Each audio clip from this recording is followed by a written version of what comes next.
Bismillahirrahmanirrahim. Assalamualaikum warahmatullahi wabarakatuh. Selamat datang untuk anak-anak kelas 8 di semester genap mata pelajaran PJOK.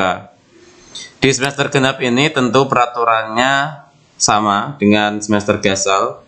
Kalian wajib mengikuti setiap pembelajaran sesuai jadwal yang tertera, dan kemudian kalian wajib mengikuti tes pengetahuan dan tes keterampilan. Untuk yang kemarin masih bermalas-malasan, banyak terganggu aktivitas yang lainnya, saya harapkan kalian bisa membagi waktu dengan sebaik mungkin. Apalagi kalian belajar sendiri di rumah tanpa diawasi oleh guru secara langsung. Tak lupa, di masa pandemi COVID-19 ini, senantiasa untuk menjaga kesehatan kalian dengan banyak cara, salah satunya tentu olahraga.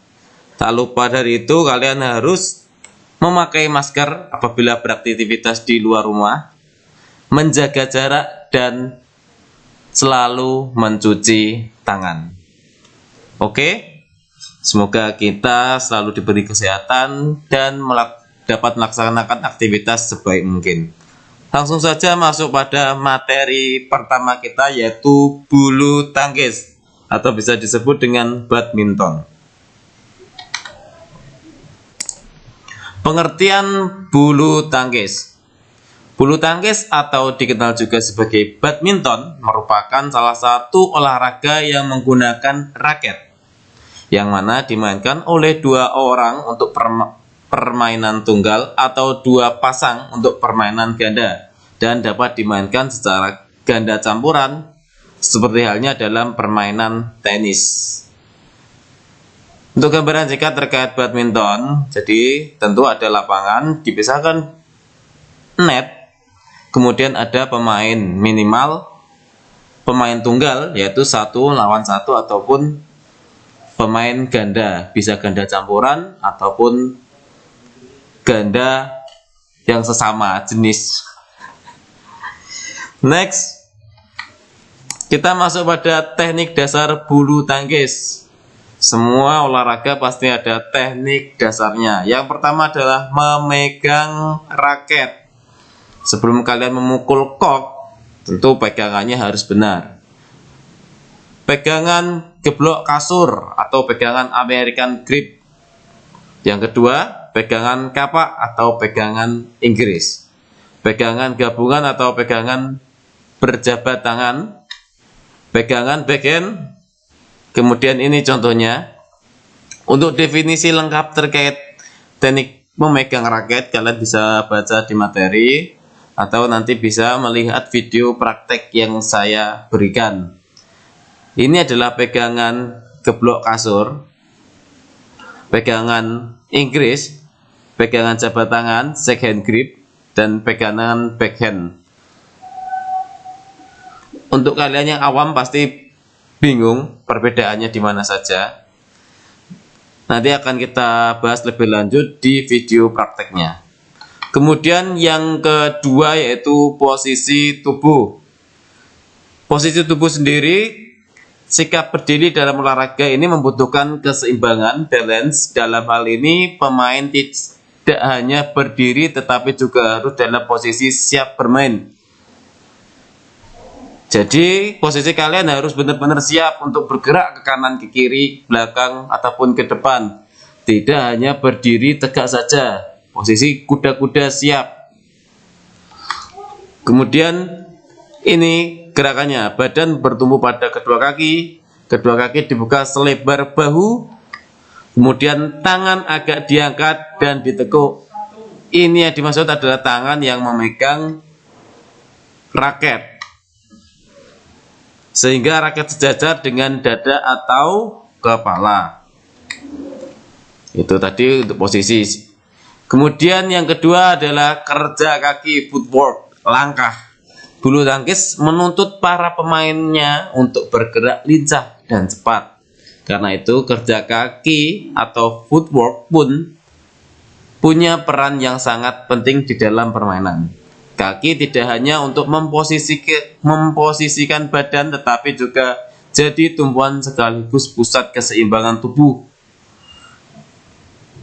Untuk permainan bulu tangkis sendiri, bola pasti bergerak random secara acak, bisa ke depan, belakang, samping, atau ke bagian manapun. Tentu kalian ketika menjangkaunya tidak cukup hanya menggunakan panjang tangan saja, melainkan kalian harus menggunakan langkah kalian, footwork kalian. Bisa 1 langkah, 2 langkah, ataupun 3 langkah. Paham untuk kerja kaki atau footwork? Ini sangatlah simpel. Kemudian kita masuk pada servis bulu tangkis. Servis hampir semua permainan bola kecil yang saling berhadapan, seperti halnya tenis meja, tenis lapangan, bahkan voli pun ada kategori servis, teknik dasar servis. Servis adalah teknik dasar yang digunakan untuk mengawali suatu pertandingan. Biasanya servis sendiri bisa disebut dengan serangan pertama, karena hanya dengan bermodalkan servis yang bagus, kalian bisa mendapatkan poin. Kita masuk pada jenis servis dalam bulu tangkis. Yang pertama adalah forehand pendek. Pemain memukul kok dengan tidak begitu kuat, akibatnya kok meluncur dan akan jatuh di sekitar net. Kemudian forehand tinggi, teknik ini dilakukan untuk membuat kok melambung tinggi dan jatuh cukup jauh dari area net. Beda ya, forehand pendek dan forehand tinggi. Kemudian backhand dilakukan dengan tenaga sedang, tujuannya agar kok bisa jatuh di dekat garis serang lawan dan mendarat setelah sedikit melewati net. Sebenarnya forehand pendek dan backhand ini sasarannya sama. Backhand pun bisa dibuat backhand tinggi, tergantung kemampuan si pemain. Kemudian kita masuk pada teknik dasar selanjutnya, yaitu jenis pukulan tenis meja. Maaf, ini yang dimaksud adalah pukulan dalam badminton. Yang pertama adalah lob, pukulan tinggi ke daerah belakang lawan. Drop shot, pukulan dilakukan dengan pelan atau keras agar kok jatuh menukik di sekitar net. Drive, pukulan mendatar, bisa diarahkan kemana saja. Netting, pukulan secara pelan agar kok jatuh di sekitar net. Smash, pukulan keras yang mengarah ke daerah lawan. Itu tadi terkait jenis pukulan. Untuk jenis pukulan sendiri, saya yakin untuk beberapa yang awam di permainan badminton, belum pernah melakukan permainan badminton secara langsung, pasti bingung apa saja pukulan di sini. Tentu nanti insya Allah akan saya berikan video praktek terkait jenis pukulan dalam permainan bulu tangkis. Tak lupa itu, saya harapkan kalian juga mandiri dan berinovasi dengan mencari sumber belajar yang lain, bisa melalui YouTube, bisa melalui majalah, ataupun bertanya ke teman kalian yang sudah atau sering mengikuti permainan bulu tangkis. Silakan, misalkan ada pertanyaan bisa ditanyakan di guru mapel kalian. Cukup sekian dari saya. Wassalamualaikum warahmatullahi wabarakatuh.